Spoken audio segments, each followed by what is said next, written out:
नमस्कार बांधकाम कामगार मित्रांनो, बांधकाम कामगारासाठी अतिशय महत्त्वाची बातमी आलेली आहे। बांधकाम कामगारांना 60,000 रुपये त्यांच्या बँक अकाउंटमध्ये जमा होणार आहेत। परंतु कोणत्या बांधकाम कामगाराच्या अकाउंटवरती हे 60,000 रुपये जमा होणार आहेत, कशासाठी जमा होणार आहेत आणि ह्यासाठी कोणता फॉर्म भरायचा आहे, सविस्तर माहिती ह्या व्हिडिओत तुम्हाला भेटणार आहे। चला मित्रांनो, उशीर न करता डायरेक्ट व्हिडिओला सुरू करूयात आणि कोणत्या बांधकाम कामगारांना हे 60,000 रुपये त्यांच्या बँक अकाउंटमध्ये जमा होणार त्याची सविस्तर माहिती आपण बघूयात। परंतु त्यापूर्वी मित्रांनो, तुम्ही जर आपल्या चॅनलला सबस्क्राईब केलं असेल तर चॅनलला सबस्क्राईब करा आणि तुम्ही जर बांधकाम कामगाराची नोंदणी केली असेल तर हा व्हिडिओ अत्यंत महत्त्वाचा तुमच्यासाठी स्पेशल असणार आहे। ज्यांनी नोंदणी केली नाही आहे, फ्रीमध्ये नोंदणी कशी करायची ह्याबद्दल मी संपूर्ण व्हिडिओ बनवलेला आहे। तो पण व्हिडिओ तुम्ही पाहू शकता। मला कमेंट करा की फ्रीमध्ये नोंदणी कशी करायची, त्याचा व्हिडिओची लिंक तुम्हाला भेटून जाईल। पण काय करायचं, पहिल्यांदा आपल्याला पाहायचं आहे की बांधकाम कामगारांना 60,000 रुपये कशाचे भेटणार आहेत आणि केव्हापासून भेटणार आहेत। आपल्याला तर काय करायचं, या ठिकाणी पहा, या 3 रेषेवरती क्लिक करायचं। 3 रेषेवरती क्लिक केलं तर या ठिकाणी पहा आपल्याला या ठिकाणी ऑप्शन भेटते, ते म्हणजे कल्याणकारी योजना। या ठिकाणी कल्याणकारी योजनेवरती क्लिक करायचं आहे। कल्याणकारी योजनेवरती क्लिक केलं तर बांधकाम कामगारांना जे आहे ते 60,000 रुपये भेटणार आहेत। कशासाठी भेटणार ते या ठिकाणी पहा। जर बांधकाम कामगाराची नोंदित कामगाराच्या पत्नी जर शिक्षण घेत असतील किंवा त्यांची मुलं शिक्षण घेत असतील तर त्यांना हे 60,000 रुपये भेटणार आहेत। तर ह्यासाठी तुम्हाला एक फॉर्म भरायचा असतो। तो फॉर्म कुठं भेटणार आहे हे पण सांगतो।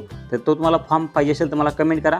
परंतु त्या अगोदर हा फॉर्ममध्ये कसं काय लिहायचं हे महत्त्वाचं जाणून घ्या, कारण की तुम्ही तो फॉर्म घेऊन काय करणार, पण फॉर्ममध्ये माहिती कशी भरायची, काय भरायची ही अगोदर संपूर्ण माहिती करून घ्या। तर या ठिकाणी पहा हा फॉर्म आहे। हा फॉर्म तुम्हाला जे आहे ते तुम्ही कमेंट करा, तुम्हाला कमेंट बॉक्समध्ये ह्याची लिंक भेटून जाईल।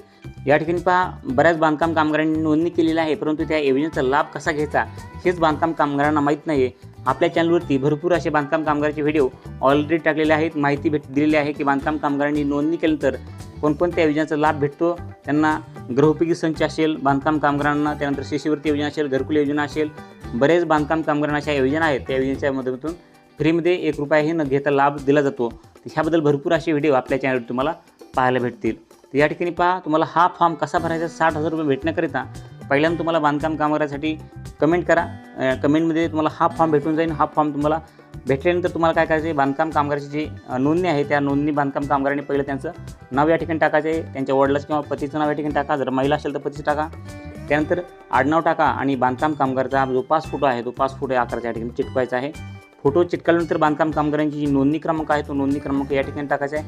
नोंदणी दिनांक, नोंदणी किती तारखेला झाली ते या ठिकाणी टाकायचं आहे। नूतनीकरण दिनांक या ठिकाणी टाकायचा आहे। जर नूतनीकरण दिनांक म्हणजे तुम्हाला किती तारखेला तुमचं नूतनीकरण दिनांक आहे किंवा किती तारखेला नूतनीकरण झालेलं आहे ते पण तुम्ही या ठिकाणी टाकू शकतात। या ठिकाणी आधार क्रमांक टाका, त्यानंतर मोबाईल क्रमांक तुमचा टाकायचा आहे। आता हे संपूर्ण तुम्हाला तुमची माहिती भरली तर त्यानंतर तुम्हाला या ठिकाणी पहा आणखी माहिती काय द्यायची आहे की तुमचं या ठिकाणी तुम्ही पुरुष आहात का स्त्री आहात हे निवडायचं आहे। त्यानंतर विवाहित आहात का अविवाहित आहात हे निवडायचं आहे। त्यानंतर या ठिकाणी पहा तुम्हाला तुमचा जन्मदिनांक या ठिकाणी टाकायचा आहे। तुमची जेही जन्मदिनांक तारीख असेल तुम्हाला या ठिकाणी 2 अंक टाकायची। त्यानंतर हे महिना टाकायचा आहे आणि या ठिकाणी 4 मध्ये वयस्य तुमचं टाकून द्यायचं आहे।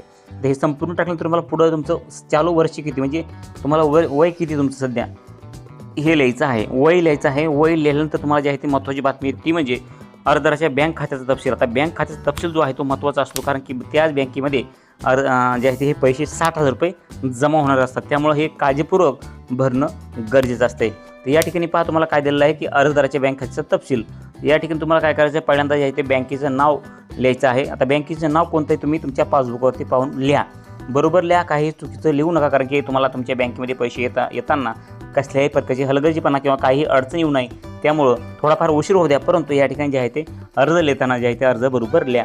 या ठिकाणी काही प्रॉब्लेम जर आला तर तुमचे पैसे येण्यासाठी तुम्हाला जे आहे ते उशीर होईल, तुम्हाला पुन्हा डबल अर्ज भरण्याची पाळी या ठिकाणी येऊ नये। त्यासाठी आताच काय उशीर व्हायचं तर थोडाफार होऊ द्या। परंतु काय समजत नसेल तर व्हिडिओ रिपीट एकदा डबल पहा आणि व्हिडिओमध्ये काय सांगितलं तसंच या ठिकाणी जे आहे तुम्हाला लिहायचं। तुम्हाला काय करायचं पहिल्यांदा, त्यानंतर तुम्हाला पहिल्यांदा बँकेचं नाव लिहिल्यानंतर शाखेचं नाव लिहायचं आहे। शाखेचं नाव झाल्यानंतर तुम्हाला बँक शाखेचा पत्ता या ठिकाणी टाकायचा आहे। तसेच IFSC क्रमांक। आता हा IFSC क्रमांक तुम्हाला कुठे भेटेल, तर IFSC क्रमांक पण तुम्हाला जे आहे तुमचं पासबुक जे आहे दिलेलं तुमच्या पासबुकावर तुमचा हे IFSC क्रमांक भेटून जात आहे। त्यानंतर तुमचं महत्त्वाचं येतो म्हणजे बँक खाते क्रमांक। तर बँक खाते क्रमांक पण तुम्हाला जो पासबुकावर जसा लिहिलेला आहे त्याच प्रकारे तुम्हाला या ठिकाणी लिहायचं आहे। थोडं पण एकही आकडा चुकू देऊ नका, कारण की जर बँकेचा आकड्याचा जर अकाउंट नंबरचा जर थोडं चूक झाली तर या ठिकाणी तुम्हाला पैसे येणार नाही। तर तुम्हाला डबल अर्ज भरावा लागेल, तुम्हाला डबल तुमचं पासबुक अपडेट करावं लागेल। त्यामुळं आत्ताच तुमचा अर्ज भरताना तुमचा जे आधार कार्ड तुमच्या जे पासबुकवरती तुमचा अकाउंट नंबर आहे तो बरोबर या ठिकाणी लिहायचा आहे। तर हे आपण जे आहे ते बँकेचं तपशील लिहिलेलं आहे। थोडंही न चूक करता तुम्हाला हे बरोबर लिहून घ्यायचं आहे। तर या ठिकाणी अशा प्रकारे बँकेचा आपण तपशील भरलेला आहे. आता विषय येतो तो म्हणजे पाल्याचा तपशील. पाल्याचा तपशील म्हणजे या ठिकाणी आपले मुलं जे शिक्षण घेत आहेत त्या मुलांचा तपशील या ठिकाणी द्यायचा आहे. तर हा फॉर्म कशासाठी भरत आहोत आपण? शिष्यवृत्ती योजनेसाठी. जे हे बांधकाम कामगार आहे त्या बांधकाम कामगाराची मुलं शिक्षण घेत असतील किंवा त्यांची पत्नी बांधकाम कामगाराची जर शिक्षण घेत असेल तर त्यांच्यासाठी हा फॉर्म आहे. त्यांच्यासाठी हा हे 60,000 रुपये बांधकाम कामगाराच्या अकाउंटवरती येणार आहेत. तर या ठिकाणी पहा, जर पत्नी शिक्षण घेत असतील तर या ठिकाणी पत्नीचं नाव टाकायचं आहे आणि जर पाल्य म्हणजे त्यांची मुलं जर शिक्षण घेत असतील तर हे मुलांचं नाव टाकायचं आहे. तर इयत्ता कितवीमध्ये शिकत आहेत मुलं किंवा तुमची पत्नी हे या ठिकाणी टाका. त्यानंतर त्यांचं शाळाचं, महाविद्यालयाचे आणि संस्थेचं नाव, तुमचे मुलं संस्थेमध्ये शिकत आहात का महाविद्यालयामध्ये का शाळेमध्ये हे या ठिकाणी टाकायचं आहे. ते संपूर्ण टाकल्यानंतर या ठिकाणी पहा, माझे पाल्य उपरोक्त तपशिलानुसार शिक्षण घेत आहेत, त्यांच्या शिक्षणाकरिता खालील नमूद योजनेचा मला लाभ मिळावा. तर या ठिकाणी पहा, तुम्हाला योजना क्रमांक या ठिकाणी टाकायची. तुमचं मुलगा किंवा मुलगी कितवीला शिक्षण घेत आहे किंवा तुमची जी पत्नी आहे ती कितवीला शिक्षण घेत आहे या ठिकाणी ती योजनेचा क्रमांक टाकायचा आहे. आता या ठिकाणी पहा, तुम्हाला जर नंबर माहीत नसेल तर योजनेचा नंबर, योजना क्रमांक माहीत असेल तर मला कमेंट करून नक्की विचारा. त्यानंतर या ठिकाणी पहा, लाभाची रक्कम, या ठिकाणी मागणी केलेली लाभाची रक्कम तुम्हाला या ठिकाणी 60,000 रुपये टाकायचे आहेत. तर अशा प्रकारे 60,000 रुपये टाकून द्या. हे 60,000 रुपये तुम्हाला या ठिकाणी टाकल्यानंतर तुम्हाला पुन्हा एकदा खाली जे आहे ते स्क्रॉल करायचं आहे आणि तुम्हाला या ठिकाणी कागदपत्रे कोणकोणती जोडायचे आहेत या ठिकाणी माहिती दिलेली आहे. या शैक्षणिक योजनेच्या लाभाकरिता जोडायचे सक्तीचे कागदपत्र, तुम्हाला हे कागदपत्र जोडणं जे आहे ते सक्तीचे आहे. या ठिकाणी जोडली आहे की नाही या ठिकाणी तुम्हाला लिहायचं आहे. तर या ठिकाणी पहिलं कागदपत्र कुठलं आहे? महाराष्ट्र इमारत व इतर बांधकाम कामगार कल्याणकारी मंडळाचे ओळखपत्र. या ठिकाणी हे जोडले आहे या ठिकाणी लिहा. तुमच्याकडे जर बांधकाम कामगाराचं ओळखपत्र नसेल तर आपल्या जवळच्या जे तालुका सुविधा केंद्र आहे बांधकाम कामगाराचं त्या ठिकाणी जाऊन तुमचं स्मार्ट कार्ड तुम्ही घेऊ शकता. जर त्या ठिकाणी नाही भेटलं तर आपल्याला जिल्ह्याच्या ठिकाणी महाराष्ट्र इमारत व इतर बांधकाम कामगार कल्याणकारी मंडळाचं ओळख जे ऑफिस असतं त्या ठिकाणी जाऊन तुम्ही तुमचं ओळखपत्र घेऊ शकता. तुमचं आधार कार्ड सोबत नेणं अनिवार्य आहे, आवश्यक आहे त्या ठिकाणी. त्यानंतर या ठिकाणी पहा, तुमचं पासबुक जे आहे या ठिकाणी पासबुक जोडलं आहे की नाही या ठिकाणी लिहायचं आहे. त्यानंतर तुमचं या ठिकाणी पहा, जे रहिवासी पुरावा आहे ते रहिवासी पुराव्यामध्ये तुम्ही आधार कार्ड, पारपत्र, वाहन चालक परवाना, शिधापत्रिका, मागील महिन्याची विद्युत देयक, ग्रामपंचायत दाखला यापैकी तुम्ही कुठलंही एक रहिवासी पुरावा म्हणून तुम्ही या ठिकाणी देऊ शकतात. आता शाळा कॉलेजमध्ये शिक्षण घेत असल्यास जे पुरावा लागतो मला त्यासाठी तुम्हाला बोनफाईड प्रमाणपत्र किंवा शाळेचे ओळखपत्र या ठिकाणी देणं गरजेचं आहे. तर या ठिकाणी तुम्ही एकूण 4 कागदपत्र जोडले आहेत का तर तुम्हाला जोडले आहे या ठिकाणी करायचं आहे. ते अशा प्रकारे तुम्हाला हे कागदपत्र जोडून घ्यायचे आहेत. आता हे कागदपत्र जोडून घेतल्यानंतर तुम्हाला या ठिकाणी पहा, महत्त्वाचा विषय येतो तो म्हणजे ठिकाण.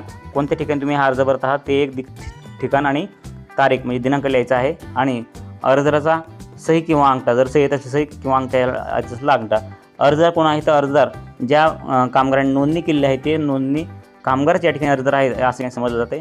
त्यामुळे त्या कामगारांनी या ठिकाणी सही करायची आहे किंवा त्यांना सही येत नसेल तर अंगठा पण या ठिकाणी करून घेऊ शकतात. तर अशा प्रकारे तुम्हाला हा फॉर्म भरून घ्यायचा आहे.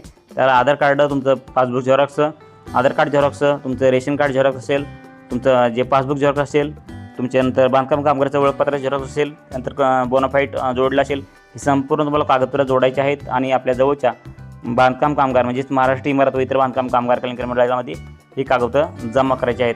या ठिकाणी ही कागदपत्र जमा केल्यानंतर तुम्हाला काही दिवसानंतर तुमच्या मोबाईलवरती मेसेज येईल की तुमचा अर्ज मंजूर झाला आहे. तुमचे संपूर्ण जर कागदपत्र बरोबर असतील चेक केले जातील आणि त्यानंतर तुम्हाला ते तुमचा मेसेज येईल की तुमचे अर्ज मंजूर झाला आहे आणि अर्ज मंजूर झाल्यानंतर अगदी काही दिवसामध्ये तुमच्या बँक अकाउंटमध्ये हे 60,000 रुपये जमा केले जातील. नक्कीच मला ही माहिती आवडली असेल की बांधकाम कामगारांना 60,000 रुपये कसे भेटतात आणि हा 60,000 भेटण्यासाठी तुम्हाला फॉर्म कसा भरायचा आहे म्हणजे A to Z माहिती ही आजच्या व्हिडिओने तुम्हाला दिलेली आहे. माहिती थोडी पण आवडली असेल तर व्हिडिओ लाईक करा. ज्या बांधकाम कामगारांना गृहोपयोगी संचाचा लाभ भेटला नसेल किंवा घरकुल योजनेचा लाभ भेटला नसेल त्यांनी नक्की कमेंट करून सांगा. त्याबद्दल मी जे आहे ते पुढची अपडेट लवकरच घेऊन येत आहे. भेटत पुढच्या व्हिडिओ, तोपर्यंत जय हिंद, जय महाराष्ट्र.